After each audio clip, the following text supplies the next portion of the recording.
بله تماشاوان هجام بهتر لسر صلاح یونس با آخوین به تایبتی دما کود زندان پیاده دبو جبر ویکه مال استدیار که میوانداری عبدالکریم حاجی اندام کمیته ناوندی پارتی دموکرات کردستان سوریه کریه ما مستعد دست بگه دم سرساقی جوار دخوازن ام بهتر دخوازن تو زانیاری ام بدما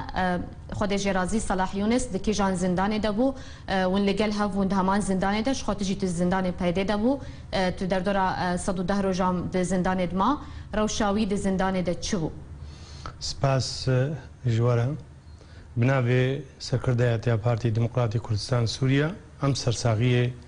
ج معلومات کاک صلاح یونس را دخوازن و حوالین وی و تایبت او حوالین وی ایگو آنها زندان پیاده دنا تانها کاک صلاح نجارا پیشیا تیگرتن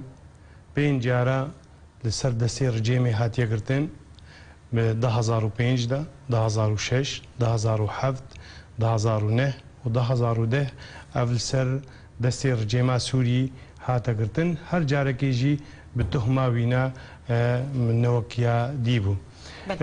چارده هیواش شاده هاتا گرتن لسر دستی پیاده او نا سه تقریبا سه هیوا ما زندان هیوان هاتا بردان پشتی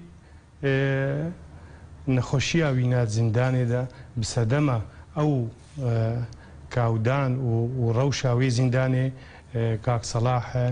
دمک دریج ما نخوش زندان دا دخواست دگوتم غیبه بری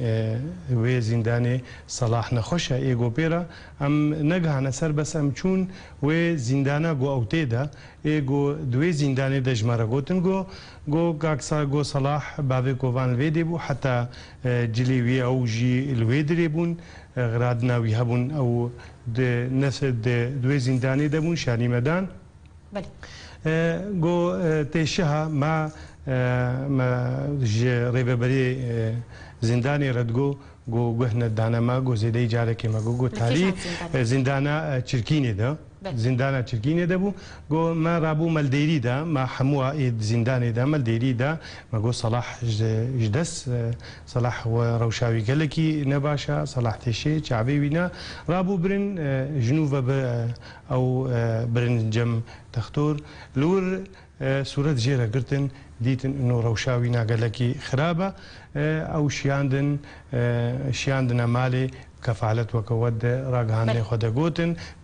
شيوي او بردان باشه ماموس يعني تبحث كرت جوجبر خرابونا روشا زندانه يعني روشاوي زندانه تشركينه ده تشبو يعني روشا زندانه هشت كو نخوشي بره تشي ببا بلي او عادي كا مزن بو بره بلي چاوينا نتيشه كان جيب خو حساج عبيتيشا او زنداني زندانه چركينه ده بحساگو چاويتيشا بري تجاري ندگو چاويمتيشي باشه ماموستا يعني دماكو او زنداني دبو راستي تولي دانيان اشكنجه هاتبو دماكو او سيما هات زنداني پیدا دما او ده يكي وكا صلاح ما عفيت النافشار ديوارا روشا قوتي دا دوي زنداني دا نحمو زندان عمليدان تانية يعني او روشا قوات خني دا وضغطة نفسي او نا او باندورا كوية هري جران هيا او دروجي دا بلكي جاركي ويدرخن يعني ندرخن بروكي او حموجي باندورا وانا هيا لسر صلاح وسر حمو كسي قردي زنداني بيادي دا باش ماموستا يعني هون وكو بارتي دموكرات كردستان سوريا ون پیدایتو متباردکن بخرابونا روشاوی تا گهشت به آسته و جان خوش دست بله او صدمه سرکبو اگر صلاح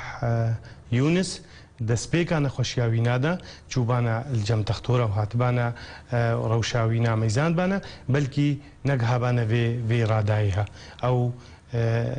برپرسن دبر چونا شهید بونا کاک صلاح دا اموید بیجن کاک صلاح شهید کت او جیب صدمه وی روشاگو پیاده و خصه زندانی دا بزیده تهمکی بله گلکی سپاس اندام کمیته ناوندی پارتی دموکرات کردستان سوریه عبدالکریم حاجی لسر آمده بونا تا ایرو الاستدیار سپاس جوارش